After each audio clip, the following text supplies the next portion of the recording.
Hello friends, അങ്ങനെ കേരള കാസിൻ്റെ മറ്റു പുതിയൊരു എപ്പിസോഡിലേക്ക് സ്വാഗതം. നമ്മളങ്ങനെ ഇപ്രാവശ്യം നമുക്ക് വന്നിട്ട് എൻക്വയറിയുള്ളൊരു വാഹനമായിരുന്നു BMW X5. നമ്മൾ മോഡൽ കൂടിയ 1920 ഒക്കെ നോക്കിയിരുന്നു. അപ്പോൾ നമുക്കൊന്നും അങ്ങനത്തെ നല്ല വണ്ടികളൊന്നും ലിസ്റ്റ് ചെയ്യാൻ സാധിച്ചിരുന്നില്ല. അപ്പോൾ കസ്റ്റമർ പറഞ്ഞു കുറച്ച് മോഡൽ പറഞ്ഞതിലേക്ക് പോയാലും കുഴപ്പമില്ല എന്ന് പറഞ്ഞു. അങ്ങനെ നമ്മളിപ്പോൾ നമുക്ക് കയ്യിൽ കിട്ടിയിട്ടുള്ളത് BMW 2018 മോഡൽ BMW X5 ആണ് നമ്മളിപ്പോൾ നോക്കാൻ വേണ്ടി വന്നിട്ടുള്ളത്. ഇതൊരു സിംഗിൾ ഓണർ സിംഗിൾ RC വാഹനമാണ്. ഒരു പാർട്ടിയുടെ വണ്ടിയാണ്, ഡയറക്റ്റ് പാർട്ടിയുടെ വണ്ടിയാണ്. പക്ഷേ നമുക്ക് ഇവിടെ ഒരു ഡീലറാണ് വിളിച്ചു കൊണ്ടുവന്ന് കാണിച്ചത്. ഇവരെ കയ്യിലൊരു GLC ഉണ്ട്, അതായത് എക്സ്ചേഞ്ചിന് വന്നാന്ന് പറഞ്ഞു. ഇതൊരു പഞ്ചാബ് രജിസ്ട്രേഷൻ വാഹനമാണ്. ഈ വണ്ടിക്ക് അവർ ഏകദേശം 28 lakhs ആണ് ആസ്കിംഗ് പ്രൈസ് കൊടുത്തിരുന്നത്. സിംഗിൾ ഓണർ ലോ കിലോമീറ്റർ വണ്ടിയാണ്. ഞാൻ മൊത്തത്തിൽ നിങ്ങൾക്ക് ജസ്റ്റ് നമ്മളെല്ലാ വണ്ടികളും ചെയ്യുന്ന തന്നെ ഡീറ്റെയിൽ ആയിട്ട് ചെക്ക് ചെയ്യുമ്പോൾ നിങ്ങൾക്ക് കാണിച്ചു തരാം. ലാസ്റ്റ് സർവീസ് വരെ പക്ക പ്രോപ്പറായിട്ട് ഷോറൂമിൽ പോയിട്ട് അതിൻ്റെ ബില്ലും കാര്യങ്ങളും എല്ലാവരും ഇപ്പോൾ നമുക്ക് ഇവിടെ കാണിച്ചു തന്നിരുന്നു. വണ്ടിക്ക് അത് തന്നെ കിടപ്പുണ്ട്, നമ്മൾ നോക്കിയിട്ട് കണ്ടിരുന്നു. നിങ്ങൾ വണ്ടി കണ്ടല്ലോ, അത്യാവശ്യം നല്ലൊരു ക്വാളിറ്റി തന്നെ ഇരിക്കുന്നത്. ഇനിയിപ്പോൾ നമുക്ക് ഡീറ്റെയിൽ ആയിട്ട് നമ്മൾ ചെക്ക് ചെയ്യുന്ന പോലെ തന്നെ A to Z കാര്യങ്ങളായിട്ട് നമുക്ക് ചെക്ക് ചെയ്ത് തുടങ്ങണം. നമ്മൾ പ്രസൻ്റ്ലി വണ്ടി ഒന്ന് ഓടിച്ച് നോക്കിയ സമയത്ത്, അതായത് ഓടിച്ച് നോക്കാൻ മീൻസ് ഒന്ന് ഓടിച്ച് ചെക്ക് ചെയ്ത് നോക്കിയ സമയത്ത് നമ്മൾ കണ്ട ചെറിയ കാര്യങ്ങൾ, കാരണം ഇതൊക്കെ കണ്ട ചെറിയ സ്ക്രാച്ചുകളും കാര്യങ്ങളും അങ്ങനെ നിൽക്കുന്നുണ്ട്. അതിലൊന്നും റീപെയിൻറ്റിങ്ങോ കാര്യങ്ങളൊന്നും ചെയ്യില്ല. ഇതൊക്കെ അവർ ഡീക്രോം ചെയ്തിട്ട് സ്റ്റിക്കർ അടിച്ച് വെച്ചിരിക്കുകയാണ് കേട്ടോ. അങ്ങനെയുള്ള വേറെ കാര്യമായ മാറ്റങ്ങളൊന്നും തന്നെ വരുത്തിയിട്ടില്ല. ചെറിയ പരിക്കുകളും കാര്യങ്ങളും, കാരണം 2018 വണ്ടിയാണല്ലോ, 18 മുതൽ 26 വരെ ഓടിയതിൻ്റെതായ ലെവലിലെ പരിക്കുകൾ കാര്യങ്ങളെന്നല്ലാതെ വേറെ മേജറായിട്ടുള്ള എന്താ പറയുക റീപ്ലേസ്മെൻറ്റുകളോ കാര്യങ്ങളോ ഒന്നും തന്നെ നമുക്ക് നോക്കിയിട്ട് കാണാൻ സാധിച്ചില്ല. അപ്പം നമുക്ക് ഈ വണ്ടി ഡീറ്റെയിൽ ആയിട്ട് 1 by 1 ആയിട്ട് കറക്റ്റായിട്ടൊന്ന് ചെക്ക് ചെയ്യാം. ഓക്കെ, നമുക്ക് ആദ്യം തന്നെ നമുക്ക് പെയിൻറ്റിൻ്റെ ഭാഗത്ത് നമുക്ക് എത്ര ലെവലിൽ പുട്ടി കയറിയിട്ടുണ്ട്, എന്തൊക്കെ റീപ്ലേസ്മെൻറ്റുകൾ കാര്യങ്ങൾ വന്നിട്ടുണ്ടെന്ന് നോക്കാം. ഞാൻ ഈ ബോണറ്റ് പൊക്കി നോക്കിയതായിരുന്നു, അവിടെ നമുക്ക് റീപ്ലേസ്മെൻറ്റ് ഒന്നും തന്നെ കണ്ടിട്ടില്ല. ഇതിൻ്റെ ഒറിജിനൽ പെയിൻറ്റ് തന്നെയാണ്. അത് കാഴ്ച തന്നെ നമുക്ക് അറിയാൻ സാധിക്കുന്നുണ്ട്. എന്നാലും നമ്മളൊന്ന് വിട്ട് നോക്കും, കാരണം എവിടുന്നേലും എന്തെങ്കിലും ഡോട്ടോ കാര്യങ്ങൾ അടിച്ച് വിടുത്ത് റീപെയിൻറ്റ് കയറ്റിയിട്ടുണ്ടോ എന്നുള്ളത്. വണ്ടി പ്രസൻ്റ്ലി അവരെന്താ പറയുക യൂസ് ചെയ്യുന്നതിൻ്റെതായ ലെവലിലെ പൊടിയും ചളിയും കാര്യങ്ങളും കാണാം. പിന്നെ നമ്മളെ കാണിക്കാൻ വേണ്ടിയിട്ട് ഒന്ന് ആത്മാർത്ഥത കൂടി ഒന്ന് കഴുകിയതിൻ്റെതായ പാടുകളും നന്നായിട്ട് വണ്ടിയിലുണ്ട്. വേറെ അതൊന്നുമില്ല. ഇവിടെ എല്ലാം ഒറിജിനൽ പെയിൻ്റാണ് കേട്ടോ. ഞാൻ ഇനി എഞ്ചിൻ റൂം കാര്യങ്ങളൊക്കെ നിങ്ങൾക്ക് തുറന്ന് ഞാൻ കാണിച്ചു തരാം. ഓക്കെ, ഇത് പിന്നെ ഫൈബറിൻ്റെ പാർട്ടാണ്. ഇതിനകത്തൊരു സ്ക്രാച്ച് വന്നിട്ടുണ്ട്, അതുകൊണ്ട് ഇതിനകത്ത് നമുക്ക് പെയിൻറ്റിൻ്റെ ലെവൽ ചെക്ക് ചെയ്യാൻ അറിയാൻ സാധിക്കില്ല. പക്ഷേ ഓൾറെഡി വണ്ടിക്കകത്ത് ഞാൻ പറയാം, ഇത് കളർ ഒരേ മാച്ചിങ്ങിൽ തന്നെ ഇരിക്കുന്നത്, അതുകൊണ്ട് റീപെയിൻറ്റോ കാര്യങ്ങളാവാൻ സാധ്യതയില്ല. നമുക്കിവിടെ ഒറിജിനലാണ്. ഇതിൻ്റെ ഫ്രണ്ട് ഗ്ലാസും കാര്യങ്ങളൊക്കെ ഒറിജിനൽ തന്നെയാണ് കേട്ടോ, ഒറിജിനലാണ്, ഒറിജിനൽ പെയിൻ്റാണ്. ഇവിടെ ഒരു സ്ക്രാച്ച്, ഒരു നീളത്തിലുള്ള ലൈനായിട്ടൊരു സ്ക്രാച്ച് കാണാം. അത് അവർ ടച്ച് ചെയ്തിട്ടില്ല, അങ്ങനെ നിർത്തിയിട്ടുണ്ട്. ആക്ച്വലി ഇത് ഇങ്ങനെ നിൽക്കുന്നത് തന്നെയാണ് നല്ലത്, കാരണം നമുക്ക് നാട്ടിൽ കൊണ്ടുപോയിട്ട് പെയിൻറ്റ് ടച്ച് ചെയ്യുകയാണെങ്കിൽ അത്ര എന്താ പറയുക അറിയാത്ത ലെവലിൽ നമുക്ക് അടിച്ചെടുക്കാൻ സാധിക്കും. ഇവിടുന്ന് വരെ എങ്ങനെ പെയിൻറ്റ് അടിച്ചാലും അത് കളറ് ഡിസ്മാച്ച് ആയിട്ട് തന്നെ നമുക്ക് കാണിക്കുന്നതായിരിക്കും കേട്ടോ. ഇതിൻ്റെ ഒന്നും ഡോറിൻ്റെ പേസ്റ്റിങ്ങോ കാര്യങ്ങളോ ഒന്നും തന്നെ പൊട്ടിച്ചിട്ടൊന്നുമില്ല. ഇതിനെല്ലാം പഞ്ച് മാർക്ക് കാര്യങ്ങൾ തന്നെ പ്രോപ്പറായിട്ട് നമുക്ക് നോക്കിയിട്ട് കണ്ടിട്ടുണ്ട്. ഇതെല്ലാം ഒരേ വാല്യൂ തന്നെ കിടക്കുന്നത്. ഡോർ പാഡിൻ്റെ ഫിറ്റിങ്സ് എല്ലാം പ്രോപ്പറായിട്ട് തന്നെ ഉണ്ട്. അടിവശത്തും തുരുമ്പോ കാര്യങ്ങളും തന്നെ നമുക്ക് നോക്കിയിട്ട് കണ്ടിട്ടില്ല. നമുക്ക് ഈ പില്ലറിൻ്റെ ഇതൊക്കെ ഇവിടെയുള്ള ബീഡിങ്ങളൊക്കെ നമുക്കൊന്ന് പറിച്ച് നോക്കണം, നമുക്ക് ചെക്ക് ചെയ്യാം. ഒറിജിനൽ പെയിൻ്റാണ്.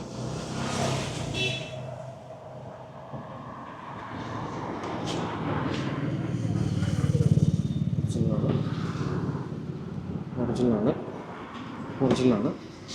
ഇത് വണ്ടി ഈ സൈഡ് മൊത്തം ഒറിജിനൽ പെയിൻ്റ്. ഈ വശത്തെയും ഗ്ലാസോ കാര്യങ്ങളൊന്നും തന്നെ റീപ്ലേസ്മെൻറ്റ് നമ്മൾ കണ്ടിട്ടില്ല. ഞാൻ പറഞ്ഞ പോലെ തന്നെ നമുക്കിതിനകത്ത് നോക്കി കഴിഞ്ഞാൽ സ്ക്രാച്ച് കാര്യങ്ങളൊക്കെ കാണാം. അതങ്ങനെ നിർത്തിയിട്ടുണ്ടെന്നല്ലാതെ വേറെ ഒരു പെയിൻറ്റിങ്ങൊന്നും തന്നെ കയറിയിട്ടൊന്നുമില്ല. ഇതൊക്കെ അവർ ഡീക്രോം ചെയ്ത് വെച്ചിരിക്കുകയാണ് കേട്ടോ. ഇതിൻ്റെയൊക്കെ അവിടെയൊക്കെ മേലൊക്കെ അവർ സ്റ്റിക്കറും കാര്യങ്ങളും ചെയ്ത് വെച്ചിട്ടുണ്ട്. ഒറിജിനൽ പെയിൻ്റാണ്. എല്ലാം ഒരേ വാല്യൂ തന്നെയാണ് കിടക്കുന്നത്, നമ്മൾ എടുത്ത് പറയേണ്ടതായിട്ട് വരും കേട്ടോ. എല്ലാം ഒരേ വാല്യൂ തന്നെ കിടക്കുന്നതുപോലെ ജസ്റ്റ് ഒറിജിനൽ പെയിൻ്റ് തന്നെയാണ്. മേലെ റൂഫിലും പരിക്കുകളൊന്നുമില്ല, ഞാൻ നിങ്ങൾക്ക് കാണിച്ചു തരാം. ഇവിടെ റീപെയിൻറ്റോ കാര്യങ്ങളൊന്നും തന്നെ കയറിയിട്ടില്ലല്ലോ എന്ന് ജസ്റ്റ് നമ്മളൊന്ന് കൺഫേം ചെയ്യാം. ഇല്ല, ഓക്കെ, നമ്മൾ ഒറിജിനൽ പെയിൻ്റാണ്. ഇവിടെ എന്തോ തട്ടിയിട്ടൊരു ചെറിയ ചളുക്കം കാര്യങ്ങൾ അങ്ങനെ നിൽക്കുന്നുണ്ട് കേട്ടോ. ഇവിടെ കണ്ടോ, ഒരു ചളുങ്ങിയ പാട് നിങ്ങൾക്ക് കാണുന്നുണ്ടല്ലോ, ഇതിങ്ങനെ നിൽക്കുന്നുണ്ട്. അതിൽ സ്ക്രാച്ചും കാര്യങ്ങളും ഇങ്ങനെ നിർത്തിയിട്ടിട്ട് നമുക്കിവിടെ വരച്ച് നോക്കാം. ഒറിജിനൽ പെയിൻ്റ് തന്നെയാണ്. ഒറിജിനൽ പെയിൻ്റാണ്. ഓക്കേ, നല്ല വിശാലമായ ബൂട്ട് സ്പേസ് തന്നെയാണ്.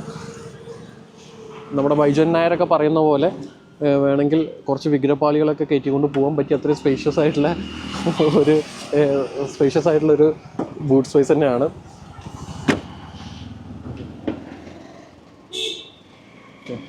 ഇതൊക്കെ ഒറിജിനൽ പെയിൻറ് തന്നെയാണ്, ഒറിജിനൽ പെയിൻ്റാണ്,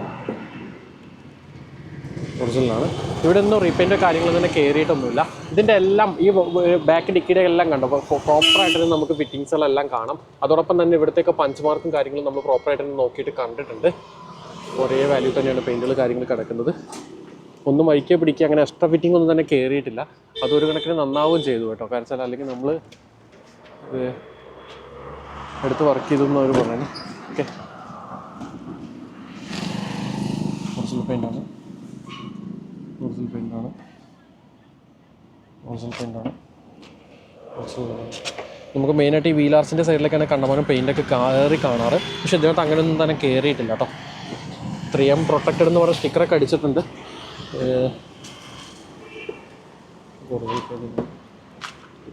തന്നെയാണ് കിടക്കുന്നത്. ഈ ഡോറിൻ്റെ തന്നെ പഞ്ചമാർക്ക് കാര്യങ്ങളെല്ലാം നമുക്ക് പ്രോപ്പറായിട്ട് കാണുന്നുണ്ട്. ഇവിടുത്തെ ഒന്നും പേസ്റ്റിങ്ങോ കാര്യങ്ങളോ ഒന്നും തന്നെ പൊട്ടിച്ചിട്ടില്ല. ഈ ഡ്രൈനേജ് ഹോളിൻ്റെ അവിടെയും തന്നെ അവിടെയൊക്കെ പ്രോപ്പറായിട്ട് തന്നെ ക്ലീനായിട്ട് ഇരിക്കുന്നുണ്ട്. അവിടെ അങ്ങനെ ലീക്കോ വെള്ളം നിന്നിട്ട് അങ്ങനെ ലീക്കായിട്ട് തുരുമ്പോ കാര്യങ്ങളോ തന്നെ വന്നിട്ടൊന്നുമില്ല. ഇതിൻ്റെ ഞാൻ പറഞ്ഞ പോലെ തന്നെ കേട്ടോ, ഡോർ പാഡുകളെല്ലാം ഫിറ്റിങ്സ് എല്ലാം പ്രോപ്പറായിട്ട് തന്നെ നമുക്കിത് കാണാം. ഇവിടെ എല്ലാം കണ്ടോ പ്രോപ്പറായിട്ട് തന്നെ ഫിറ്റിങ്സ് കാര്യങ്ങൾ കണ്ടിട്ടുണ്ട്. എല്ലാം നമ്മളത് എടുത്ത് പറയണം. കാരണം ഡോർ പാഡിലൊന്നും പരിക്കോ കാര്യങ്ങളോ ഒന്നും തന്നെ നമുക്ക് നോക്കിയിട്ട് കണ്ടിട്ടില്ല. ഒറിജിനൽ പെയിൻ്റ് തന്നെയാണ്. ഫ്രണ്ട് ഡോറിലേക്ക് വരികയാണെങ്കിൽ ഇവിടെ ഒറിജിനൽ പെയിൻ്റാണ്, ഒറിജിനൽ പെയിൻ്റാണ്. നല്ല പൊടിയും ചളിയുണ്ട് വണ്ടി. ഒരു യൂസ് ചെയ്തുകൊണ്ടിരിക്കുന്ന വണ്ടി ആയതുകൊണ്ട് അതിൻ്റെതായ ലെവലിൽ പൊടിയും ചളികളൊക്കെ നമുക്ക് നോക്കിയിട്ട് കണ്ടിട്ടുണ്ട്. ഇതിൻ്റെ നല്ല ഡോർ പാഡിലോ കാര്യങ്ങളൊന്നും തന്നെ പേസ്റ്റിങ്ങോ കാര്യങ്ങളൊന്നും തന്നെ ഒന്നും ഒരു പൊട്ടിച്ചിട്ടില്ല. ചളിയാണ്. ഓക്കെ, അപ്പോൾ നിങ്ങൾ ഇത്രയും കാര്യങ്ങൾ കണ്ടല്ലോ. അപ്പോൾ നമ്മൾ വണ്ടിയുടെ ബോഡി ചെക്ക് ചെയ്തതിൽ നമുക്ക് അവിടെ തന്നെ റീപെയിൻ്റോ കാര്യങ്ങളൊന്നും തന്നെ കണ്ടില്ല. ചെറിയ ചെറിയ 1-2 പരിക്കുകൾ കാര്യങ്ങളാണ് ഞാൻ നിങ്ങൾക്കൊന്ന് എടുത്ത് കാണിച്ചു തരാം. ഇനി വണ്ടിയുടെ നമുക്ക് എഞ്ചിൻ റൂം കാര്യങ്ങൾ അതിൽ ഇൻറ്റീരിയർ നോക്കണം. അതോടൊപ്പം തന്നെ വണ്ടിയുടെ അണ്ടർ ബോഡി ചെക്ക് ചെയ്തിട്ട് നമുക്ക് വണ്ടി സ്കാനിങ് കൂടി കഴിഞ്ഞിട്ട് ഞാൻ പറയാം എങ്ങനത്തെ. അണ്ടർ ബോഡി ചെക്ക് ചെയ്യാൻ തൽക്കാലം നമുക്കിവിടെ ലിഫ്റ്റ് ചെയ്ത് നോക്കാനുള്ള സൗകര്യമൊന്നുമില്ല. അത്യാവശ്യം നല്ല പാക്ഡ് ആയിട്ട് തന്നെയാണ് ഇരിക്കുന്നത്. വേറെ അങ്ങനെ അടിയിൽ ഓയിൽ ലീക്കോ കാര്യങ്ങളൊന്നും തന്നെ നമ്മളിവിടെ ക്യാമറ വിട്ട് നോക്കിയപ്പോൾ നമുക്ക് കാണാൻ സാധിച്ചിട്ടില്ല എന്ന് വേണം എടുത്ത് പറയാൻ. കുഴപ്പമില്ലാത്തൊരു ക്വാളിറ്റി, നമ്മൾ പുറമെ കണ്ടതൊരു ക്വാളിറ്റി തന്നെ അവർ അണ്ടർ ബോഡി സൈഡിലും കാണാനുണ്ട്. നിങ്ങൾക്ക് കാണാമല്ലോ അതിനകത്ത് ഇങ്ങനെ പാക്ഡ് ആയിട്ട് ഇരിക്കുന്നതുകൊണ്ട് നമുക്ക് പ്രത്യേകിച്ച് അറിയാൻ പറ്റില്ല. പിന്നെ ഇനി വേണമെന്നുണ്ടെങ്കിൽ നമുക്കൊന്ന് ലിഫ്റ്റ് ചെയ്ത് നോക്കാൻ എന്തെങ്കിലും സൗകര്യം ഉണ്ടെന്നുണ്ടെങ്കിൽ നമ്മളൊന്ന് ലിഫ്റ്റ് ചെയ്ത് ചെക്ക് ചെയ്യുന്നതായിരിക്കും. നമുക്ക് വണ്ടിയുടെ എഞ്ചിൻ റൂമിലേക്ക് വരികയാണെങ്കിൽ ഓക്കെ, വണ്ടിയുടെ എഞ്ചിൻ റൂമിലേക്ക് നോക്കുകയാണെങ്കിൽ നല്ല ക്ലീനായിട്ട് തന്നെ ഇരിക്കുന്നൊരു എഞ്ചിൻ ഭാഗം എന്ന് പറയാം. കാരണം നമുക്ക് ഇവിടുന്ന് ഇങ്ങനെ ക്ലീനായിട്ട് വണ്ടികൾ കാണുന്നത് കച്ചവടക്കാരത്ത് മാത്രമേ കിട്ടാറുള്ളൂ. പാർട്ടികളുടെ കയ്യിൽ വളരെ കുറവാണ്. ഇത് അവർ അത്യാവശ്യം നന്നായിട്ട് തന്നെ മെയിൻറ്റെയിൻ ചെയ്തിട്ടുണ്ട്. അത് വണ്ടിയുടെ ഇൻറ്റീരിയർ ആൻഡ് എക്സ്റ്റീരിയർ കാണുമ്പോൾ നമുക്ക് അറിയാൻ സാധിക്കും. ഇവിടെ ഒന്നും തന്നെ പേസ്റ്റ് പൊട്ടിക്ക് കാര്യങ്ങളോ അങ്ങനെയുള്ള ഒന്നും നമുക്ക് നോക്കിയിട്ട് കാണാം. പിന്നെ എല്ലാത്തിൻ്റെയും ഫിറ്റിങ്സ് കാര്യങ്ങളെല്ലാം പ്രോപ്പറായിട്ട് തന്നെ നമ്മൾ നോക്കിയിട്ട് കണ്ടിട്ടുണ്ട്. ഇതിൻ്റെ ഒറിജിനൽ ഹെഡ്ലൈറ്റാണ്. പക്ഷേ ഹെഡ്ലൈറ്റിൽ കണ്ടോ കാലപ്പഴക്കത്തിൻ്റെതായിരിക്കാം, ആ ചൂടുകൊണ്ടൊക്കെ കാണാം. ചെറിയ ലെവലിൽ വളരെ ചെറിയ വിള്ളലുകളും കാര്യങ്ങളും നമ്മൾ നോക്കിയിട്ട് കണ്ടിട്ടുണ്ട്. വേറെ റീപ്ലേസ്മെൻറ്റുള്ള കാര്യങ്ങൾ തന്നെ നമുക്ക് നോക്കിയിട്ട് കണ്ടിട്ടില്ല. എല്ലാ വശവും കാര്യങ്ങളും അതുപോലെ തന്നെ ഇരിക്കുന്നുണ്ട്. അതുപോലെ തന്നെ അപ്രോൺ ഭാഗത്തേയും തന്നെ വേറെ കാര്യങ്ങളൊന്നും തന്നെ പൊട്ടിക്കൊന്നും തന്നെ ചെയ്തിട്ടില്ല. നമുക്ക് മെക്കാനിക്കലി കുറച്ചധികം കാര്യങ്ങൾ ചെക്ക് ചെയ്യണം. അതിന് മുമ്പ് ഞാൻ എൻജിൻ ഭാഗം ഒന്ന് കാണിച്ചു തരാം. അത്യാവശ്യം നല്ല ടൈറ്റിൽ തന്നെ ഇരിക്കുന്നത്. ഇവിടെ മുകളിൽ മാത്രമേ പൊടി തുടച്ചിട്ടുള്ളൂ, ഉള്ളിലെല്ലാം പൊടിയും ചെളിയും അതുപോലെ തന്നെ നിൽക്കുന്നുണ്ട്. ഇത് ഇങ്ങനെ കാണുന്നത് തന്നെയാണ് നമുക്കും കൂടുതൽ നല്ലത്. കാരണം എവിടെയെങ്കിലും എന്തെങ്കിലും ഓയിൽ ലീക്കോ കാര്യങ്ങളുണ്ടെങ്കിൽ നമുക്ക് എടുത്തറിയാൻ സാധിക്കും. പക്ഷേ നമ്മൾ ചെക്ക് ചെയ്തിട്ട് നോക്കിയിട്ട് അവിടെ തന്നെ ഓയിൽ ലീക്കോ കാര്യങ്ങളൊന്നും തന്നെ കണ്ടിട്ടില്ല. നമുക്കിനി മൊത്തത്തിൽ വണ്ടി പ്രോപ്പറായിട്ട് തന്നെ ഒന്ന് എല്ലാ കാര്യങ്ങളും എല്ലാ സൈഡിലും ഒന്ന് നോക്കി എടുക്കണം. എന്നിട്ട് വേണം നമുക്കിതിൻ്റെ കറക്റ്റൊരു തീരുമാനം പറയാൻ വേണ്ടിയിട്ട്. ഓക്കെ, അപ്പോൾ എഞ്ചിൻ റൂം നിങ്ങൾ കണ്ടല്ലോ. നമുക്ക് ഈ സൈഡിൽ ഇവിടുത്തെ തന്നെ നമുക്ക് പെയിൻറ്റിൻ്റെ ഇത് കാര്യങ്ങൾ എന്തെങ്കിലും മാറ്റം വരുത്തിയിട്ടുണ്ടോ എന്നുള്ളത് ജസ്റ്റ് ഒന്ന് ചെക്ക് ചെയ്ത് നോക്കാം. നമ്മുടെ ചെറിയ മീറ്റർ ആയതുകൊണ്ട് ഇല്ല, ഒരേ വാല്യൂ തന്നെയാണ് കിടക്കുന്നത്. അങ്ങനെ വാല്യൂ വ്യത്യാസമോ കാര്യങ്ങളൊന്നും തന്നെ നമുക്ക് നോക്കിയിട്ട് കണ്ടിട്ടില്ല കേട്ടോ. ഇല്ല, എല്ലാം ഒരേ വാല്യൂ തന്നെയാണ് കിടക്കുന്നത്. ഇവിടെ ഈ സൈഡിൽ നമുക്ക് നോക്കാം. പൊടി എന്തൊക്കെയല്ല അതിൻ്റെ ചെറിയൊരു വ്യത്യാസം കാണിക്കും, മാത്രമേ ഉള്ളൂ. അല്ലാതെ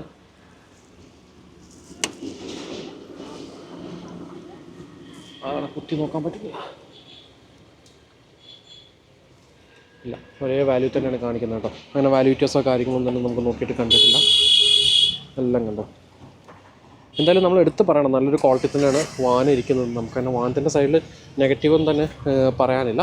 ഇനി ബാക്കി നമുക്ക് വണ്ടിയുടെ മെക്കാനിക്കലി കുറച്ച് കാര്യങ്ങളൊന്നും ചെക്ക് ചെയ്യേണ്ട. അതൊക്കെ നമുക്ക് ചെക്ക് ചെയ്ത് നോക്കിയിട്ട് നമുക്ക് വണ്ടി സ്റ്റാർട്ട് ചെയ്ത് സ്കാനിങ് കാര്യങ്ങളിലേക്ക് കിടക്കാം.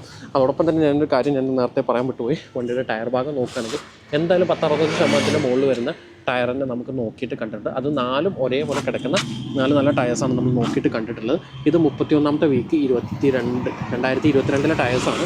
വണ്ടിക്കകത്ത് 4 നമ്മൾ നോക്കിയിട്ട് കണ്ടിട്ട് വാൻസിൻ്റെ സസ്പെൻഷൻ്റെ സൈഡ് നോക്കിയിട്ട് തന്നെ നമുക്ക് അങ്ങനെ ലീക്കിങ്ങോ കാര്യങ്ങളും തന്നെ കാണാനില്ല. ഇനി നമുക്ക് ടെസ്റ്റ് ഡ്രൈവ് ഒന്ന് ചെയ്ത് നോക്കണം. ഞാൻ ഇതുവരെ വണ്ടി ടെസ്റ്റ് ഡ്രൈവ് ചെയ്തിട്ടില്ല. ഇവിടെ എവിടെയും തന്നെ 2 സസ്പെൻഷൻ്റെ സൈഡിലാണെങ്കിലും ബാക്കിലാണെങ്കിലും സസ്പെൻഷൻ്റെ സൈഡിലൊന്നും നമുക്ക് ലീക്കേജോ കാര്യങ്ങളും തന്നെ കണ്ടിട്ടില്ല കേട്ടോ. കൂടാതെ വാഹനത്തിൻ്റെ ബ്രേക്കിൻ്റെ പാഡൊക്കെ നോക്കുകയാണെങ്കിൽ അത്യാവശ്യം നല്ല തിക്നെസ്സും കാര്യങ്ങളും നമ്മൾ നോക്കിയിട്ട് കണ്ടിട്ടുണ്ട്. ഡിസ്ക് പാഡും തന്നെ അങ്ങനെ ഒത്തിരി ഓടി കട്ട് ചെയ്ത് ഇതാക്കിയിട്ടൊന്നുമില്ല. പുതിയ പാഡാണ് തോന്നുന്നുണ്ട്. കാരണം അവർ സർവീസിന് പോയപ്പോൾ പ്രോപ്പറായിട്ട് റീപ്ലേസ് ചെയ്യാൻ സാധ്യതയുണ്ട്. ഇനി ഞാൻ പറഞ്ഞ പോലെ തന്നെ നമ്മുടെ സ്കാനർ വെച്ചിട്ട് നമുക്ക് വണ്ടി ഒന്ന് സ്കാൻ ചെയ്യാനുള്ള പരിപാടി നോക്കാം. അതിൻ്റെ OBD പോർട്ട് ഇവിടെ അടിവശത്താണ് വരുന്നത്. അപ്പോൾ നമുക്ക് സ്കാനർ കണക്ട് ചെയ്ത് നോക്കിയിട്ട് അതിൻ്റെ കാര്യങ്ങളും പറയാം. ഓക്കെ, അപ്പോൾ നമ്മൾ വണ്ടിയിൽ നമ്മുടെ സ്കാനർ കാര്യങ്ങൾ കണക്ട് ചെയ്തിട്ടുണ്ട്. അപ്പോൾ ആ വണ്ടി സിമ്പിളായിട്ട് തന്നെ സ്റ്റാർട്ടായിട്ടുണ്ട്. ഓക്കെ, പ്രസൻ്റ്ലി വണ്ടിക്കകത്ത് യാതൊരു തരത്തിലുള്ള എന്താ പറയുക മീറ്ററിനകത്ത് വാണിംഗ് ഒന്നും തന്നെ കത്തിയിട്ടില്ല. 61,094 കിലോമീറ്ററാണ്, മൈൽസ് അല്ല കിലോമീറ്റർ ഓടിയതായിട്ടാണ് മീറ്ററിൻ്റെ റീഡിങ് കാണിച്ചിട്ടുണ്ട്. ഇതിന് ശരിയാണോ അതിനകത്ത് എന്തെങ്കിലും മാനിപ്പുലേഷൻ കാര്യങ്ങൾ അവർ നടത്തിയിട്ടുണ്ടോ എന്നൊക്കെ നമ്മൾ സ്കാൻ ചെയ്യുന്ന സമയത്ത് നമുക്കത് ചെക്ക് ചെയ്യാൻ സാധിക്കുന്നതായിരിക്കും. കൂടാതെ വണ്ടിയുടെ സർവീസ് ഹിസ്റ്ററി ആണെങ്കിലും ഇന്നത്തെ നമുക്ക് ലഭിച്ചിട്ടുണ്ട് കേട്ടോ. അതായത് സർവീസിന് പോയതിൻ്റെ ബില്ലുകളും കാര്യങ്ങളും വണ്ടിക്കകത്ത് തന്നെ കിടപ്പുണ്ട്. നമ്മളത് ചെക്ക് ചെയ്തിരുന്നു. എന്തും കറക്റ്റായിട്ട് തന്നെയാണ് നമ്മൾ നോക്കിയിട്ട് കണ്ടിട്ടുള്ളത്. 2025 9 മാസത്തിലാണ് പോയിട്ടുള്ളത്. 58 സംതിങ്ങിൻ്റെ അടുത്തെന്തോആണ്. നിങ്ങൾക്ക് കാണിച്ചു തരാം. അത് സാധനങ്ങളൊക്കെ ബില്ല് കാര്യങ്ങളെല്ലാം പ്രോപ്പറായിട്ട് വണ്ടിക്കകത്ത് തന്നെ അവർ കീപ്പ് ചെയ്തിട്ടുണ്ട്. പിന്നെ വണ്ടിക്ക് പ്രസൻ്റ് ഇൻഷുറൻസ് എക്സ്പയർഡ് ആയപ്പോൾ ഒരു പുതിയ ഇൻഷുറൻസ് എടുത്തിട്ടുണ്ടെന്ന് പറഞ്ഞു. ഇതാണ് ലാസ്റ്റ് സർവീസ് പോയതിൻ്റെ ബില്ല്. 9 സെപ്റ്റംബർ 2025 പോയിട്ടുള്ളത്. അത് ഞാൻ പറഞ്ഞ പോലെ തന്നെ 59,568 ഇപ്പോൾ അതിനുശേഷം 61,94 ഏകദേശം 62,000 കിലോമീറ്ററിൻ്റെ അടുത്ത് 61,100 കിലോമീറ്ററിൻ്റെ അടുത്ത് ആയിട്ടുണ്ട്. ഇതിൽ മൈൽസും കാര്യങ്ങളെല്ലാം കറക്റ്റ് റെക്കോർഡ് ചെയ്തിട്ടുണ്ട് കേട്ടോ. ഈ ലാസ്റ്റ് പോയതിൻ്റെ ബില്ല് മാത്രമേ ഉള്ളൂ. വേറെ ബില്ലുകളൊക്കെ അവരുടെ കയ്യിലുണ്ടെന്നാണ് അവർ പറഞ്ഞത് നമ്മൾ ചോദിച്ചപ്പോൾ. ഇവിടെ സ്കാനിങ്ങിൻ്റെ കാര്യം സ്റ്റാർട്ടായിട്ടുണ്ട്. ഞാനൊരു കാര്യം ഞാൻ ഓർമ്മിപ്പിക്കുകയാണ്. നമ്മളിങ്ങനെ വണ്ടിക്കകത്തൊക്കെ ഇരുന്ന് മൊബൈൽ ഇങ്ങനെ കാണിക്കുമ്പോൾ എന്നോട് പലരും ചോദിക്കാറുണ്ട് നിങ്ങൾ ഏത് ആപ്പ് വഴിയാണ് സ്കാൻ ചെയ്യുന്നത്. ഇത് അറിയുന്ന ആളുകൾക്കല്ല, അറിയാത്ത ആളുകൾക്ക് വേണ്ടി ഞാൻ പറയുകയാണ്. നമ്മൾ ഒരു ആപ്പ് മാത്രം വെച്ചുകൊണ്ടല്ല വാഹനങ്ങൾ സ്കാൻ ചെയ്യുന്നത്. ഈ ആപ്പുകൾക്കെല്ലാം അതായത് സ്കാനറുകൾക്കെല്ലാം അവർ കമ്പനി ഓരോ ആപ്പുകൾ നമുക്ക് തരുന്നുണ്ടാവും. ആ ആപ്പിലാണ് നമ്മൾ സ്കാൻ ചെയ്യുന്നത്. ഏതിൻ്റെയും ഒരു OBD സ്കാനർ നമ്മൾ മേടിക്കണം. ആ സ്കാനറിനെ ബേസ് ചെയ്തിട്ട് ഓരോ ആപ്പ് ഉണ്ടാവും. ആപ്പ് വഴിയാണ് നമ്മൾ സ്കാനിങ് കാര്യങ്ങൾ ചെയ്യുന്നത്. ഇപ്പോൾ വണ്ടിയുടെ ഡീറ്റെയിൽസും കാര്യങ്ങളെല്ലാം ഇവിടെ നമുക്ക് കിട്ടിയിട്ടുണ്ട്. മീറ്റർ റീഡിങ് കണ്ടോ ഇപ്പോൾ തന്നെ ഇതിനകത്ത് കാണിച്ചിട്ടുണ്ട്. കറക്റ്റായിട്ട് തന്നെയാണ് കാണിച്ചില്ല. 61,094 കിലോമീറ്റർ കറക്റ്റായിട്ട് തന്നെയാണ് വന്നിട്ടുള്ളത്. മീറ്റർ അപ്പോൾ ടാമ്പേർഡ് ഒന്നല്ല. സ്കാനിങ്ങിൻ്റെ കാര്യങ്ങൾ പ്രോസസ്സിങ് നടന്നുകൊണ്ടിരിക്കുകയാണ്.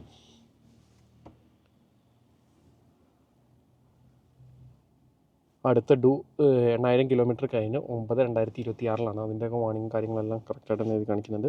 അപ് ടു ഡേറ്റ് അവർ ഷോറൂം സർവീസ് പ്രോപ്പറായിട്ട് പോയിട്ടുണ്ട് പറഞ്ഞു. അതിൻ്റേതായ ഒരു ക്വാളിറ്റി മൊത്തത്തിൽ വണ്ടിക്കകത്ത് നമ്മൾ നോക്കിയിട്ട് എല്ലാ സൈഡും കണ്ടിട്ടുണ്ട്. ഞാൻ ജസ്റ്റ് നിങ്ങൾക്ക് വണ്ടിയുടെ ഇൻറ്റീരിയർ ഒന്ന് കാണിച്ചു തരാം കേട്ടോ എന്താണെന്നുള്ളത്. വണ്ടിയുടെ ഇൻറ്റീരിയറിൻ്റെ സൈഡിലേക്ക് നമ്മൾ നോക്കുകയാണെങ്കിൽ ഞാൻ നേരത്തെ കാണിച്ചല്ലോ, അതാണോ നിങ്ങൾ കണ്ടില്ല. ആ ഒരു ഡാഷ്ബോർഡിലൊക്കെ എല്ലാ ഫിറ്റിങ്സ് കാര്യങ്ങളെല്ലാം പ്രോപ്പറായിട്ട് തന്നെയാണ് ഇരിക്കുന്നത്. സെൻട്രൽ കൺസോൾ ആണെങ്കിലും തന്നെ നല്ല വൃത്തിയിലിരിക്കുന്നുണ്ട്. ഗിയർ നോബിൻ്റെ ഭാഗവും കാര്യങ്ങളും എല്ലാം നല്ലതുണ്ട്. ഈ ഒരു ഭാഗത്ത് മാത്രം ചെറിയ ലെവലിൽ ഒരു പെയിൻറ്റ് അതായത് കാണാം. ഗ്ലോ ബോക്സൊക്കെ നല്ല വൃത്തിയിൽ തന്നെയാണ് ഇരിക്കുന്നത്. ഓക്കെ, വേറെ സ്റ്റിയറിംഗ് വീലിലാണെങ്കിലും ഇതിലൊന്നും തന്നെ സ്വിച്ചസോ കാര്യങ്ങൾക്കോ ഒന്നും തന്നെ പരിക്കൊന്നും തന്നെ നമുക്ക് നോക്കിയിട്ട് കണ്ടിട്ടില്ല. ഒരു തരത്തിലുള്ള എക്സ്ട്രാ ഫിറ്റിങ്സും കയറിയിട്ടില്ല എന്ന് വേണം എടുത്ത് പറയാൻ. ഡോർ പാഡിലും തന്നെ സ്വിച്ചസ് കാര്യങ്ങളെല്ലാം ഇതായിരിക്കുന്നുണ്ട്. വണ്ടിയുടെ എല്ലാ ഫങ്ഷൻസും പ്രോപ്പറായിട്ട് തന്നെ വർക്കാവുന്നുണ്ടെന്നും നമുക്ക് എടുത്ത് പറയാം. സൺറൂഫ് ഫുള്ളായിട്ട് സൺറൂഫും കാര്യങ്ങളൊക്കെ ഓപ്പൺ ആവുന്നുണ്ട്.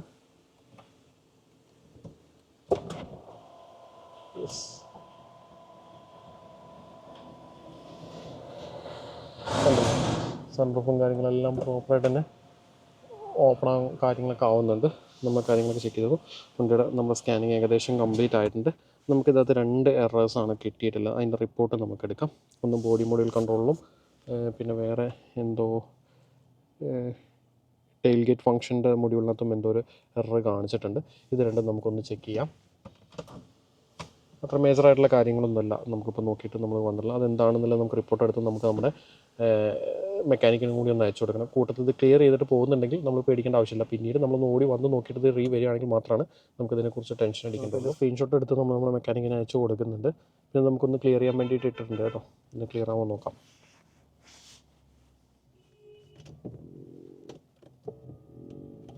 സീറ്റിൻ്റെ ഫങ്ഷൻസൊക്കെ പ്രോപ്പറായിട്ട് വർക്ക് ആവുന്നുണ്ട്. ക്ലിയർ ചെയ്തപ്പോൾ എല്ലാം പോയിട്ടുണ്ട്. നമുക്കിനി വണ്ടി ഒന്ന് ടെസ്റ്റ് ഡ്രൈവ് ചെയ്യണം. ടെസ്റ്റ് ഡ്രൈവ് ചെയ്ത് വന്നതിന് ശേഷം നമുക്ക് കുറച്ചധികം ദൂരം ഓടി വന്നിട്ട് പിന്നെയും വണ്ടി ഓഫ് ചെയ്ത് ഓണാക്കിയിട്ട് റീസ്കാൻ ചെയ്യുമ്പോൾ ഇത് വരുന്നുണ്ടെങ്കിൽ നമുക്ക് അതിനെക്കുറിച്ച് നോക്കാം. അപ്പോൾ നമുക്ക് ഇതിൻ്റെ റിപ്പോർട്ട് എടുത്ത് വയ്ക്കാം, എന്താണ് മാറ്റം വന്നത് നമുക്കറിയാൻ വേണ്ടിയിട്ട്. ഓക്കെ, അപ്പോൾ നമുക്കിനി ടെസ്റ്റ് ഡ്രൈവിന് വേണ്ട കാര്യങ്ങളൊന്ന് അറേഞ്ച് ചെയ്യാം കേട്ടോ. ഓക്കെ, അങ്ങനെ നമ്മുടെ വണ്ടി ഇവിടെ വന്നിട്ടുണ്ട് കേട്ടോ. ഞാൻ നിങ്ങൾക്ക് ഇതാ കാണിച്ചു തരാം. വണ്ടി ഇപ്പോൾ നമ്മൾ വന്നു. 3-4 ദിവസത്തിന് ശേഷം നമ്മളിപ്പോൾ രണ്ടാമത് റിട്ടേൺ വന്ന് ഡെലിവറി എടുക്കാൻ വേണ്ടി വന്നിരിക്കുകയാണ്. നമ്മളങ്ങനെ അന്ന് വീഡിയോ എടുത്ത് തുടങ്ങിയ സമയത്ത് തന്നെ അവൻ എന്നോട് വന്നിട്ട് പറഞ്ഞത്, ഈ വണ്ടി ഡീലാവുകയാണെങ്കിൽ മാത്രം വീഡിയോ എടുക്കാവൂ, ഇത് പുറത്ത് വിടരുത്, അങ്ങനെ അത് ഇതെന്നൊക്കെ പറഞ്ഞ് അവൻ കുറച്ച് കാര്യങ്ങളൊക്കെ പറഞ്ഞു. അപ്പോൾ ഓക്കെ, നമ്മൾ വണ്ടി എന്തായാലും ഡീല് സംസാരിച്ചിട്ട് നമുക്ക് ഇതാക്കാമെന്ന് പറഞ്ഞു. എന്നാൽ അങ്ങനെ നമ്മൾ വണ്ടി ടെസ്റ്റ് ഡ്രൈവ് ചെയ്തു. ടെസ്റ്റ് ഡ്രൈവ് ചെയ്ത സമയത്ത് നമുക്ക് വേറെ നെഗറ്റീവായിട്ടൊന്നും തന്നെ ഫീൽ ചെയ്തില്ല. നമ്മൾ പറഞ്ഞ പോലെ തന്നെ നല്ല ക്വാളിറ്റി തന്നെയാണ്, പുറമെ കണ്ടതായ ക്വാളിറ്റി തന്നെയാണ് വാഹനത്തിൻ്റെ ടെസ്റ്റ് ഡ്രൈവിൻ്റെ സമയത്ത് നമുക്ക് ഫീൽ ചെയ്ത്. അപ്പോൾ ആ കാര്യങ്ങളെല്ലാം പറഞ്ഞ് നമ്മൾ അങ്ങനെ സംസാരിച്ച് പ്രൈസിൻ്റെ കേസിലും അങ്ങോട്ടും ഇങ്ങോട്ടും കുഴപ്പമില്ലാത്ത ലെവലിൽ ഏകദേശം നമ്മുടെ കസ്റ്റമർ വിചാരിച്ചൊരു പ്രൈസിലേക്ക് തന്നെ വാഹനം എത്തി. അപ്പോൾ അതിന് കുഴപ്പമില്ലാത്തൊരു എമൗണ്ട് നമ്മൾ അന്ന് അഡ്വാൻസ് കൊടുത്തു. ബാക്കി പേയ്മെൻറ്റുകൾ 2-3 ഘട്ടങ്ങളായി ചെയ്ത് ഇന്നിപ്പം നമ്മളിപ്പോൾ ഇവിടുന്ന് വണ്ടി മൊത്തത്തിൽ ഡെലിവറി എടുക്കുകയാണ്.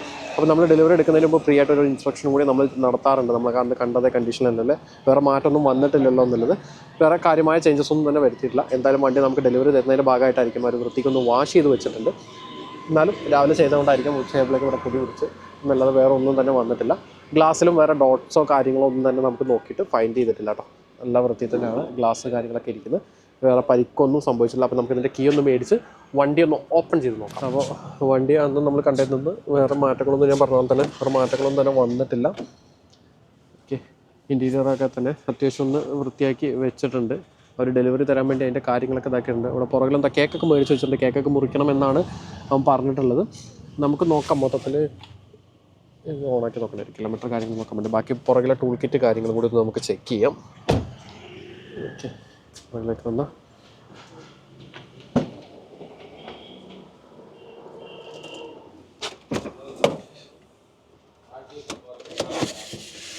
യെസ്, നമുക്ക് വണ്ടി ഡെലിവറി എടുക്കുന്നതിന് മുമ്പ് ഇതിൻ്റെ ടൂൾ കിറ്റ് കാര്യങ്ങളെല്ലാം നോക്കണം. എല്ലാം പ്രോപ്പറായിട്ട് ഇരിക്കുന്നുണ്ട്. വേറെ കാര്യമൊന്നുമില്ല. ഇതൊക്കെ മുമ്പത്തെ സർവീസിന് പോയപ്പോൾ എന്തൊക്കെ അതിൻ്റെ ഇതൊക്കെ കാണാം. ഇവിടെ പഞ്ചർ കിറ്റും കാര്യങ്ങളൊക്കെയാണ്. ബാക്കി ടൂൾ കിറ്റ്, വീൽ സ്പാനർ കാര്യങ്ങളെല്ലാം ഇവിടെ നമ്മൾ നോക്കിയിട്ട് കണ്ടിട്ടുണ്ട്. ഓക്കെ, അങ്ങനത്തെ ഇതൊന്നും മിസ്സിങ് ഇല്ല. ജാക്കി കാര്യങ്ങളെല്ലാം ഉണ്ട്. തന്നെ നമ്മുടെ ബാക്കി സാധനങ്ങളെല്ലാം ടൂൾ കിറ്റ് കൂടാതെ മെഡിസിൻ കിറ്റും കാര്യങ്ങളൊക്കെ ഇവിടെ തന്നെ ഉണ്ട്. അവിടെ ഒന്നും പരിക്കൊന്നും തന്നെ ഇല്ല. അപ്പോൾ അങ്ങനെ നമുക്കിന്നിപ്പോൾ ഇവിടുന്ന് ഡെലിവറി കാര്യങ്ങൾ എടുക്കാൻ വേണ്ടി പോവാം. നമുക്കിവിടെ ട്രക്ക് ചെയ്യാൻ വേണ്ടിയിട്ടുള്ള ആളെ നമ്മൾ വിളിച്ചിട്ടുണ്ട്. ഓൾറെഡി അവനിവിടെ ഏകദേശം ഒരു 1/2 മണിക്കൂർ കൊണ്ട് എത്തും എന്നാണ് പറഞ്ഞിട്ടുണ്ടായിരുന്നത്. ഓക്കെ, വേറെ കാര്യമായ മാറ്റങ്ങളോ പ്രശ്നങ്ങളൊന്നുമില്ല. നമുക്കിനി ട്രക്ക് ചെയ്യാനുള്ള പരിപാടിയിലേക്ക് കൊടുക്കാം. അപ്പോൾ അതിനോടൊപ്പം തണുപ്പ് കൂടുതലായിട്ട് അവരോട് പുറത്തിരുന്ന് അതിൻ്റെ പേപ്പർ കാര്യങ്ങളൊക്കെ എഴുതിക്കൊണ്ടിരിക്കുന്നുണ്ട്. നമുക്ക് വണ്ടി ഡെലിവറി എടുക്കുന്നതിന് മുമ്പ് നമ്മളതിൻ്റെ പേപ്പർ കാര്യങ്ങളൊക്കെ വെരിഫൈ ചെയ്തുകൊണ്ടിരിക്കുകയാണ്. ഇത് പഴയ ഇൻഷുറൻസിൻ്റെ കോപ്പിയാണ്. പിന്നെ സർവീസ് ബുക്ക് കാര്യങ്ങൾ തന്നിട്ടുണ്ട്. പിന്നെ ഞാനിവിടെ ഇതിനകത്ത് വണ്ടിയുടെ കീ, എക്സ്ട്രാ കീ കാര്യങ്ങൾ, പിന്നെ കുറച്ച് ഫോംസ് കാര്യങ്ങളാണ് നമുക്ക് തന്നിട്ടുള്ളത്. അതിൽ ആധാർ കാർഡിലൊന്നും ഞാൻ കാണിക്കുന്നില്ല. വണ്ടിയുടെ പർച്ചേസ് ഇൻവോയ്സ് കാര്യങ്ങൾ നമുക്ക് കിട്ടിയിട്ടുണ്ട് കേട്ടോ. വണ്ടി മേടിച്ച കാലത്തെ ഷോറൂം പ്രൈസ് അടക്കം എല്ലാ കാര്യങ്ങളിലും പർച്ചേസ് ബില്ല് കാര്യങ്ങൾ. സിംഗിൾ ഓണർ വണ്ടി ആയതുകൊണ്ട് തന്നെ നമ്മൾ ക്ലൈൻറ്റിനോട് ചോദിച്ചിട്ടുണ്ട്. അപ്പോൾ അവരുടെ കയ്യിലുണ്ട്, അവർ തരാമെന്ന് പറഞ്ഞു. അങ്ങനെ എല്ലാം നമുക്ക് തന്നിട്ടുണ്ട്. പിന്നെ നമ്മൾ സാധാരണഗതിയിൽ നമ്മൾ രജിസ്ട്രേഷന് വേണ്ട യൂസ് ചെയ്യുന്ന കുറച്ച് ഫോംസും കാര്യങ്ങളും അതുപോലെ അതിൻ്റെ അഫിഡവിറ്റ് കാര്യങ്ങളൊക്കെയാണ്. അതിപ്പോൾ നമുക്ക് തന്നില്ല. പിന്നെ അവർ ID പ്രൂഫിൻ്റെ കോപ്പികളും നമുക്ക് തന്നിട്ടുണ്ട് കേട്ടോ. അപ്പോൾ ഈ കാര്യങ്ങളൊക്കെ ആയിട്ട് ഇപ്പോൾ നമ്മൾ ഇവിടുന്ന് വണ്ടി ഡെലിവറി എടുക്കാം. പിന്നെ വണ്ടി NOC എടുക്കാൻ RC ആവശ്യമില്ലെന്ന് പറഞ്ഞു. കാരണം ഫിനാൻസോ കാര്യങ്ങളൊന്നും തന്നെ നോട്ടിംഗ് ഇല്ല. അപ്പം നമുക്ക് ഒറിജിനൽ RC ഇപ്പോൾ അവർ നമുക്ക് ഇവിടുന്ന് തരുന്നുണ്ട്. ഇത്രയും കാര്യങ്ങൾ നമ്മൾ നമ്മുടെ കയ്യിൽ കൊണ്ടുപോകണം നാട്ടിലോട്ട്. ബാക്കി കാര്യങ്ങൾ NOCയുടെ കൂടെ തരുന്നതായിരിക്കും. അവരിപ്പോൾ ഒരു കീ ആണ് തന്നിട്ടുള്ളത്. അപ്പോൾ ഒരു കീ കൂടി അവർ നോക്കാം. അവരവിടെ പഞ്ചാബിലെ വീട്ടിലാണ്. അപ്പോൾ അതൊന്ന് നോക്കിയെടുത്ത് അവർ തരാം, NOCയുടെ കൂടെ തരാമെന്ന് പറഞ്ഞിട്ടുണ്ട്.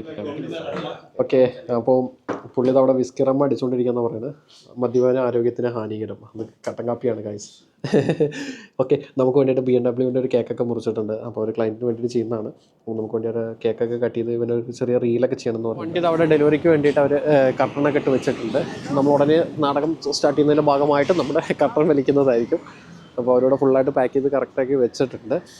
ഓക്കെ, അപ്പോൾ ഇവിടുന്ന് കേക്കൊക്കെ മേടിച്ച് വെച്ച് കണ്ടല്ലോ. അപ്പോൾ അതൊക്കെ വെച്ച് മുറിച്ച് എടുക്കണം, പിന്നെ എന്തോ റീൽ എടുക്കണം എന്നൊക്കെ പറയുന്നത്. കാരണം ഞാൻ ഒരു യൂട്യൂബർ ആയതുകൊണ്ട് ഇവനെന്തോ വലിയ സംഭവമാണ്, നമ്മളെന്തോ വലിയ ഇതാണൊക്കെ കഴിഞ്ഞിട്ട് നിൽക്കണം. നമ്മൾ കേക്ക് കട്ട് ചെയ്യാൻ വേണ്ടിയിട്ടുള്ള പരിപാടിയിലേക്ക് കിടക്കാൻ പോവാണ്. അപ്പോൾ നമുക്ക് നോക്കാം ആര് കട്ട് ചെയ്യേണ്ടി വരും എന്നാണ് എനിക്ക് മനസ്സിലാവാത്തത്. എന്നോട് കട്ട് ചെയ്യാനാണ് പറയുന്നത്. ആക്ച്വലി ഇത് എനിക്കല്ലല്ലോ വണ്ടി എടുക്കുന്നത്. കാട്ടേ ഓക്കെ. അപ്പോൾ നമ്മുടെ കസ്റ്റമർക്ക് വേണ്ടി നമ്മൾ കേക്ക് മുറിക്കാൻ പോവാണ്. Okay, spoon. യെസ്.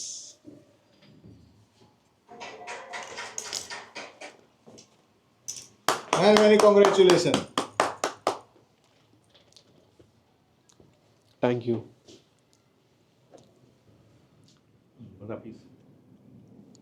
Yes. ഇതിപ്പോൾ നല്ലൊരു പരിപാടിയായി. എൻ്റെ ബർത്ത്ഡേക്ക് പോലും ഞാൻ ഇത്ര അധികം കേക്ക് മുറിച്ചിട്ടില്ല. ഓക്കെ ഓക്കെ, നമ്മളങ്ങനെ വണ്ടി നമ്മളിപ്പോൾ ഇവിടുന്ന് ഏറ്റെടുക്കാൻ പോവുകയാണ് നമ്മുടെ കസ്റ്റമർക്ക് വേണ്ടിയിട്ട്. ഓക്കെ, അതാണ് നമ്മൾ വണ്ടി ഇൻട്രൊഡ്യൂസ് ചെയ്തത്. നിങ്ങളെല്ലാം കണ്ടതാണ്. നമ്മൾക്ക് പ്രത്യേകിച്ചൊന്നുമില്ല. ഇവന്മാർക്ക് കുറച്ചധികം വീഡിയോ ഷൂട്ടും കാര്യങ്ങളൊക്കെ ഉണ്ട്. ഒരു ഫുള്ള് സ്ക്രിപ്റ്റ് ചെയ്ത് കാര്യങ്ങൾ ചെയ്തുകൊണ്ടിരിക്കുകയാണ്. നമ്മൾ അതിൻ്റെ താളത്തിനനുസരിച്ച് പോയിക്കൊണ്ടിരിക്കുന്നു. ഓക്കെ, അപ്പോൾ ഇവിടുന്ന് ഇപ്പോൾ നമ്മൾ ഈ വണ്ടി ഡെലിവറി എടുത്ത് നമ്മളിവിടെ കണ്ടെയ്നർ ചെയ്യാൻ വേണ്ടി കൊടുക്കുകയാണ്. നാട്ടിലെത്തിയിട്ട് കസ്റ്റമർക്ക് കൊടുത്ത് അതിൻ്റെ റിവ്യൂ കൂടെ ഉൾപ്പെടുത്തി ഞാൻ ഈ വീഡിയോ മാക്സിമം വൈൻഡപ്പ് ചെയ്യാൻ വേണ്ടിയിട്ട് നോക്കുന്നതായിരിക്കും. അപ്പോൾ ഉടനെ നമുക്ക് ബാക്കി ഇതിനെ കംപ്ലീറ്റ് ചെയ്ത് അടുത്ത വീഡിയോ ആയിട്ട് വീണ്ടും കാണാം. അപ്പോൾ ഓക്കെ ഫ്രണ്ട്സ്, അങ്ങനെ നമ്മൾ വണ്ടി ഇവിടെ എത്തിയിട്ടുണ്ട്. കേരളത്തിലെത്തി. നമ്മളിവിടെ എത്തി ചെറിയ 1-2 വർക്കുകളും കാര്യങ്ങളെല്ലാം വണ്ടിയിൽ ചെയ്ത് വണ്ടി ഇപ്പോൾ കസ്റ്റമർക്ക് നമ്മൾ ഇവിടുന്ന് ഡെലിവറി കൊടുക്കുകയാണ്. അപ്പോൾ നമ്മളെ BMW-ൻ്റെ നമ്മുടെ കസ്റ്റമറാണ് നമ്മുടെ കൂടെ ഉള്ളത്. അപ്പോൾ ആളെ നമുക്കൊന്ന് പരിചയപ്പെടാം. മൊത്തം കാര്യങ്ങൾ ഡീറ്റെയിൽ ഒക്കെ എങ്ങനെ ഉണ്ടെന്നുള്ളത് നമുക്കൊന്ന് ചോദിച്ച് മനസ്സിലാക്കാം. ഒന്ന് പരിചയപ്പെടുത്താമോ? ഹലോ, എൻ്റെ പേര് ആൻ്റണി. സ്ഥലം എറണാകുളമാണ്. ഓക്കെ, എന്താ ചെയ്യുന്നത് ചേട്ടായി? എനിക്ക് ബിസിനസ്സാണ്. നമ്മളിപ്പോൾ ഇതിനു മുമ്പ് നേരിട്ട് കണ്ടിട്ടൊന്നുമില്ലല്ലോ? ഇതിനു മുമ്പ് നേരിട്ട് കണ്ടിട്ടില്ല. ആദ്യമായിട്ട് ഇപ്പോൾ വണ്ടി എടുക്കാൻ വന്നപ്പോഴാണ് അജ്മലിനെ ആദ്യമായിട്ട് നേരിട്ട് കാണുന്നത്. ഓക്കെ, എങ്ങനെയുണ്ട് മൊത്തത്തിൽ നമ്മുടെ വണ്ടിയും നമ്മുടെ സർവീസും കാര്യങ്ങളൊക്കെ? മൊത്തത്തിൽ വളരെ ഹാപ്പിയാണ്. സർവീസ് ഫസ്റ്റ് ഓഫ് ഓൾ ഇപ്പോൾ വണ്ടി ഇന്നാണ് ഞാൻ ആദ്യമായിട്ട് കാണുന്നത്. ഒരു മാസമായിട്ട് നമ്മൾ സംസാരിക്കുന്നുണ്ട്. സർവീസും ഡീലിങ്സും എല്ലാം വളരെ പക്ക. ഞാനൊരു വണ്ടി എന്തൂസിയാസ്റ്റാണ്.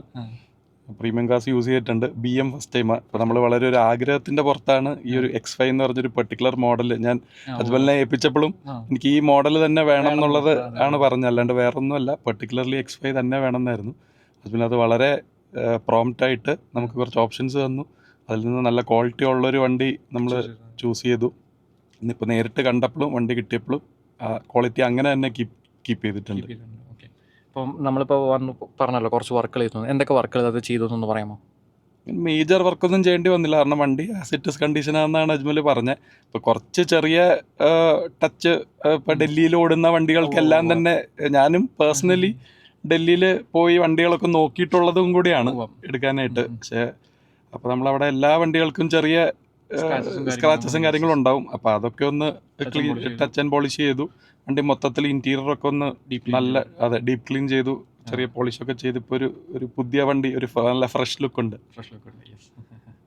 ഓക്കെ, ഇപ്പം നമ്മൾ തമ്മിൽ പരിചയമൊന്നുമില്ല, ഇതിനു മുമ്പ് കണ്ടിട്ടില്ല. അപ്പോൾ ഞാൻ ചെറിയൊരു പേയ്മെൻറ്റ് ആദ്യം ഒരു ഓർഡർ കൺഫർമേഷനൊക്കെ ചോദിച്ചു. അത് കഴിഞ്ഞിട്ട് ഇത്രയും വലിയൊരു എമൗണ്ട്, ഈ വണ്ടി എടുത്തതിൻ്റെ ഒരു എമൗണ്ട് നിങ്ങൾ എനിക്ക് എൻ്റെ അക്കൗണ്ട് ട്രാൻസ്ഫറും കാര്യങ്ങളും ചെയ്തു. എന്തെങ്കിലും പേടിയോ കാര്യങ്ങളോ? പേടിയൊന്നുമില്ല. ഞാൻ ഈ പറഞ്ഞ പോലെ ഓൾമോസ്റ്റ് ഒരു 2 years ആയിട്ട് ചാനൽ ഫോളോ ചെയ്യുന്നതാണ്. എല്ലാ വീഡിയോസും ഞാൻ നേരത്തെ പറഞ്ഞില്ല, ഒരു വണ്ടി എന്തൂസിയാസ്റ്റ് ആയതുകൊണ്ട് തന്നെ എല്ലാ വീഡിയോസും ഫോളോ ചെയ്യുന്നതാണ്. മൊത്തത്തിൽ അജ്മലിൻ്റെ ഡീലിങ്സൊക്കെ കണ്ട് ഒരു വിശ്വാസത്തിൻ്റെ പുറത്താണ്. പിന്നെ ആദ്യം തൊട്ട് സംസാരിച്ചു തുടങ്ങിയപ്പോഴേ വളരെ കംഫർട്ടബിൾ ആയിരുന്നു. ഓക്കെ, ഈ വണ്ടിയുടെ വില പുറത്ത് പറയണം? വണ്ടിയുടെ വില പുറത്ത് പറയണമെന്നില്ല. പക്ഷേ ഒരു കാര്യം പറയാം, നമ്മൾ ഉദ്ദേശിച്ച ഒരു വിലയിൽ തന്നെ കിട്ടി. അത് ഒട്ടും കൂടുതലല്ല. നമുക്കൊരു മാർക്കറ്റ് ഇതിൽ, കാരണം ഞാൻ ഡൽഹിയിലെ വണ്ടികൾ ഫോളോ ചെയ്യുന്നതാണ്. ഈ ഒരു മോഡൽ, ഈ ഒരു കണ്ടീഷനുള്ള വണ്ടികൾ വെച്ച് നോക്കുമ്പോൾ വളരെ ഒരു നല്ല മാന്യമായുള്ളൊരു വിലയിലാണ് കിട്ടിയിരിക്കുന്നത്. ഞാനാണോ ഫിക്സ് ചെയ്ത് ചേട്ടായിയാണോ ഫിക്സ് ചെയ്ത്? അല്ല, ഞാൻ തന്നെ ആണ് പറഞ്ഞത്. നമുക്ക് ഇങ്ങനെ ഇന്നൊരു വിലയിലോട്ടെന്നുള്ള രീതിയിൽ വന്നപ്പോൾ അജ്മൽ തന്നെ അത് നെഗോഷിയേറ്റ് ചെയ്ത് അതിൻ്റെ അടുത്ത് തന്നെ എടുത്തു തന്നതാണ്. ഓക്കെ, കാരണം വെച്ചാൽ പലപ്പോഴും നമ്മളിങ്ങനെ വീഡിയോ ചെയ്യുമ്പോൾ വീഡിയോയ്ക്കകത്ത് വില പറഞ്ഞില്ല എന്ന് പറഞ്ഞ് ഒത്തിരി പേര് കമൻറ്റ് ചെയ്യാറുണ്ട്. പലരും അത് വളരെ മോശപ്പെട്ട ലെവലിൽ വരെയൊക്കെ കമൻറ്റ് ചെയ്തും കണ്ടിട്ടുണ്ട്. ആക്ച്വലി ഇതൊന്നും മറിച്ച് വിൽക്കാൻ വേണ്ടിയിട്ടുള്ള വണ്ടികളല്ല, കാരണം നിങ്ങളിത് സെയിലിനല്ലല്ലോ, അല്ലല്ല, എനിക്ക് പേഴ്സണൽ യൂസിനുണ്ട്. അപ്പോൾ ഇവർ ഇവരുടെ പേഴ്സണൽ യൂസിന് വേണ്ടി എടുത്ത വാഹനങ്ങളാണ്. ഇതുപോലത്തെ വാഹനങ്ങൾക്ക് എന്ത് മാർക്കറ്റ് റേറ്റ് ആവും എന്ന് അറിയാൻ നമ്മൾ വീഡിയോയുടെ ഇടയിൽ ചിലപ്പോൾ നമ്മൾ ഇതിൻ്റെ ആസ്കിംഗ് പ്രൈസ് കാര്യങ്ങൾ പറഞ്ഞിട്ടുണ്ടാവും. അധികം വണ്ടികളിൽ നമ്മൾ പറയാറുണ്ട്, പല വണ്ടികളിൽ നമ്മൾ പറയും. പിന്നെ ആ പറയുന്നതിനൊന്നും നെഗോഷ്യബിൾ ആയിട്ടുള്ള റേറ്റാണ് വരുന്നത്. അത് നമ്മൾ അവരോട് പോയി സംസാരിച്ച് വണ്ടിയുടെ ക്വാളിറ്റി ഡിപ്പെൻഡ് ചെയ്തിട്ടാണ് നമുക്ക് പ്രൈസിൻ്റെ കേസിൽ ഒരു ഫൈനൽ ചെയ്യാൻ പറ്റുള്ളൂ. പിന്നെ നിങ്ങൾ വാഹനങ്ങൾ എടുക്കാൻ ആഗ്രഹിക്കുന്നുണ്ടെങ്കിൽ നിങ്ങൾ ചിലപ്പോൾ ഈ വീഡിയോ പോസ്റ്റ് ചെയ്തിട്ട് ചിലപ്പോൾ 1 വർഷം 2 വർഷമൊക്കെ കേട്ടായിരിക്കും കാണുന്നത്. എനിക്ക് പറ്റുന്ന അബദ്ധമാണ്. കാരണം വെച്ചാൽ പണ്ടത്തെ നമ്മളിവിടെ കേരള വണ്ടികളെല്ലാം വീഡിയോ ചെയ്തത് ഇപ്പോഴും ചാനലിനകത്ത് കിടപ്പുണ്ട്. ഈ വീഡിയോ കണ്ടിട്ട് ഞാൻ 5 വർഷം മുമ്പ് ചെയ്ത വീഡിയോയുടെ താഴെ ഇപ്പോഴും വന്ന് കമൻറ്റ് ഇടുന്നുണ്ട്, ഓ വണ്ടിക്ക് ഒടുക്കത്തെ വിലയാണ്, ഇവൻ്റെ അടുത്ത് വണ്ടിക്ക് വില കൂടുതലാണ്. കാരണം ആ വീഡിയോ എന്നാൽ പോസ്റ്റ് ചെയ്തെന്ന് അറിയില്ല. കാരണം 5 വർഷം മുമ്പ് ആ വണ്ടിയുടെ മാർക്കറ്റും ഇപ്പോഴത്തെ മാർക്കറ്റും തമ്മിൽ അതിൻ്റെ ഉറുമ്പിൻ്റെ വ്യത്യാസം വന്നു. ഇത് പലരും മനസ്സിലാക്കുന്നില്ല. അപ്പോൾ അതുകൊണ്ട് തന്നെ നമ്മൾ വീഡിയോയുടെ വില പറയുമ്പോൾ അങ്ങനെ എനിക്കൊരു വിഷയം കിടക്കുന്നുണ്ട്. പിന്നെ ഇത് ഞാൻ പറഞ്ഞ പോലെ തന്നെ ഇവരെ പേഴ്സണൽ ഇതാണ്. അപ്പോൾ അവർ തീരുമാനിക്കണം ഇതിൻ്റെ ഡീറ്റെയിൽസ് കാര്യങ്ങൾ പുറത്ത് വിടണം വേണ്ടത്. ചിലർ പറയും വീഡിയോ പോലും പുറത്ത് വിടരുത് പറയും, വണ്ടിയുടെ ഞങ്ങളുടെ ഒന്നും വീഡിയോ പോലും വിടരുത് എന്ന് പറഞ്ഞ ടീംസ് ഉണ്ട്. പേഴ്സണലി വീഡിയോ പുറത്തുവിടാൻ താല്പര്യമില്ല, പക്ഷെ ഇത്ര നല്ലൊരു സർവീസ് അജ്മൽ തരുമ്പോൾ അത് കൂടുതൽ കസ്റ്റമേഴ്സിന് അത് ഉപയോഗം ഉണ്ടാകട്ടെ എന്നുള്ള രീതിയിലാണ് ഞാനും അത് ഓക്കെ പറഞ്ഞത്. കാരണം ഞാൻ നല്ല രീതിയിൽ വണ്ടി ഫോളോ ചെയ്യുന്ന, ഡൽഹി കാസ് തന്നെ ഫോളോ ചെയ്യുന്ന എൻ്റെ കൂട്ടുകാർക്കൊക്കെ അറിയാം. അപ്പോൾ നമുക്കൊരു ഏകദേശ ധാരണയുണ്ട് വണ്ടിയുടെ ക്വാളിറ്റി ആണെങ്കിലും പ്രൈസ് ആണെങ്കിലും. അപ്പോൾ ഇത് നല്ലൊരു സർവീസാണ്, നമുക്ക് നന്നായിട്ട് ബോധിച്ചു. അപ്പോൾ അതുകൊണ്ട് വേറൊരാൾക്കും ഒരു ഉപയോഗം കിട്ടുവാണെങ്കിൽ കിട്ടട്ടെ. ഓക്കെ, അപ്പോൾ നിങ്ങൾ ദേഷ്യം കരുതണ്ട. അപ്പോൾ എന്തെങ്കിലും ഉണ്ടെങ്കിൽ എന്നെ വാട്സപ്പിനകത്ത് ബന്ധപ്പെട്ടതിന് ഞാൻ അതിനുള്ള സംശയങ്ങൾക്കുള്ള മറുപടിയായിട്ട് വണ്ടിയുടെ പ്രൈസോ കാര്യങ്ങളോ എന്തുണ്ടെങ്കിലും നിങ്ങൾ ചോദിച്ചോ. എനിക്ക് അറിയുന്നതാണെങ്കിൽ ഞാൻ പെട്ടെന്ന് തന്നെ മറുപടി തരും, അറിയാത്തതാണെങ്കിൽ ചോദിച്ച് മനസ്സിലാക്കി അതിനെക്കുറിച്ച് നമ്മൾ പറയുന്നതായിരിക്കും. ഓക്കെ, അപ്പോൾ ഇതുപോലെ ഡൽഹി, ഹരിയാന, യു പി, പഞ്ചാബ് ആണെന്നൊക്കെ നിങ്ങൾ നല്ല ക്വാളിറ്റിയുള്ള വണ്ടികൾ എടുക്കാൻ നിങ്ങൾ ആഗ്രഹിക്കുന്നുണ്ടെങ്കിൽ ഞാനായിട്ട് ബന്ധപ്പെടാൻ വേണ്ട നമ്പറാണ് വീഡിയോയുടെ സൈഡിനകത്തും കൊടുത്തിട്ടുള്ളത്.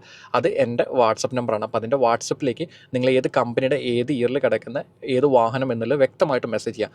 പ്രത്യേകിച്ച് നിങ്ങൾ പ്രീമിയം കാർസൊക്കെ ചോദിക്കുമ്പോൾ എനിക്ക് BMW, ബെൻസ്, ഓഡി 15, 16 മോഡലെന്നൊന്നും പറഞ്ഞിട്ട് മെസ്സേജ് ചെയ്യാതെ BM-ലാണെങ്കിലും ബെൻസിലാണെങ്കിലും ഓഡിയിലാണെങ്കിലും ഇതെല്ലാം ഓരോ കമ്പനികളാണ്. ഇതിന് പ്രത്യേകിച്ച് ഓരോരോ സീരീസും കാര്യങ്ങളൊക്കെ ഉണ്ട്.